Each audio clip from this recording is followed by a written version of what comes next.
দক্ষিণ হাইলাকান্দি আলাইচৰা ঈদগাহ নামৰ এক সপ্তাহজোৰা বানপীড়িত অঞ্চলত বাৰিষাৰ সময়ত ঈদৰ নামাজ পঢ়া হৈছে।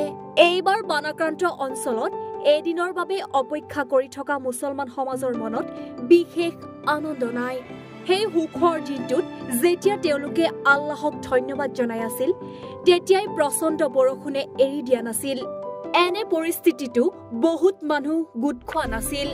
অলপ দেৰিকৈ আৰম্ভ হোৱা প্ৰাৰ্থনাবোৰ সুন্দৰকৈ পালন কৰা হয় আৰু আগন্তুক দিনটো সুন্দৰকৈ পালন কৰিব বুলি আশা প্ৰকাশ কৰে। নামাজ পৰিচালনা কৰে স্থানীয় হৰি হুজুৰ মজুমদাৰে। সুন্দর ইনশাআল্লাহ নামাজ পরিচালনা হয়েছে। আর নামাজের সময় প্রতিকূল আবহাওয়ার কারণে ঠিক টাইমে নামাজ পড়া গেছে না, এতে গিয়ে সামান্য সময় লেট করা হয়েছে।